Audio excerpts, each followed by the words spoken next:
Hello.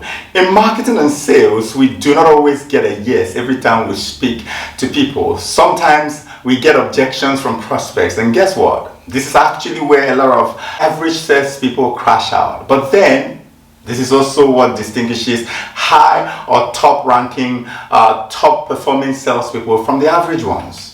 You see, in this video, I want to show you how you can receive objections in sales. And if you watch to the very end, I will be arming you with tips and tricks on how you can handle objections and close out more deals. So I need you to stay tuned.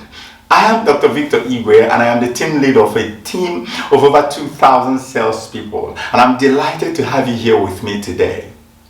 Now, sales involves a lot of moving parts, and one of the most important parts is learning how to overcome objections. Of course, objections can come in all shapes, in all colors, in all sizes, but in each of these situations, your goal will remain the same, and that is to get the prospects to say yes and for you to close out more deals. Now, as a salesperson, you need to be prepared for this, and one of the best ways to be prepared is to anticipate objections before they even happen to you. And how can you do that? You can start by asking yourself some questions like, will I have objections if I were to be a prospect in this kind of situation? You can also ask yourself, what are some common objections that prospects are most likely to have regarding what I'm trying to sell to them? You see, once you have a good understanding of these, you can start thinking about how you will address each of these items of objection.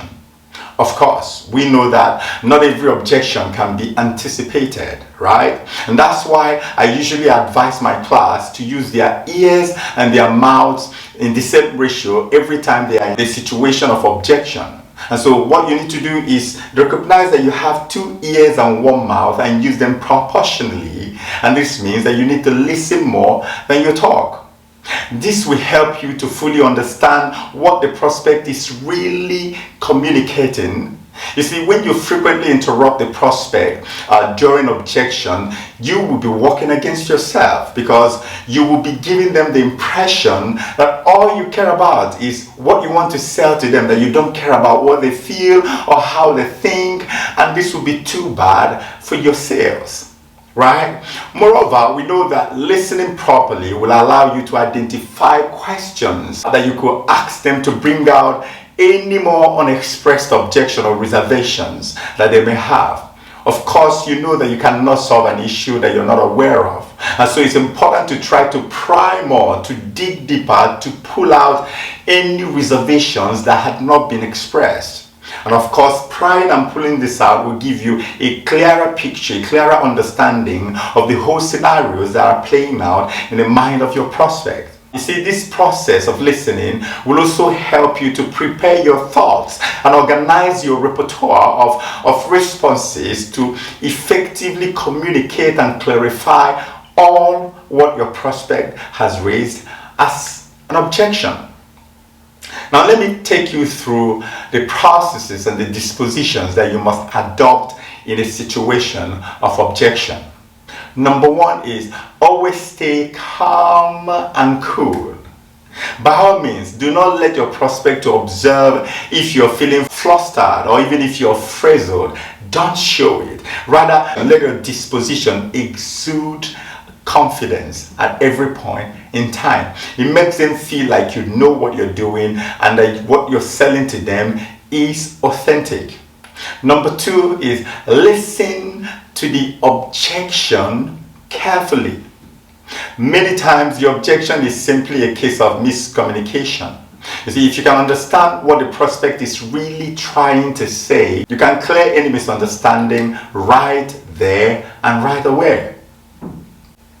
Number 3 is acknowledge the objection. This is very important. This shows them that you're listening to them, that you understand their concern, and usually I will advise that you use diplomatic approaches like, oh, I see what you're trying to say. I see your point about so and so thing, but then what can we look at it this way?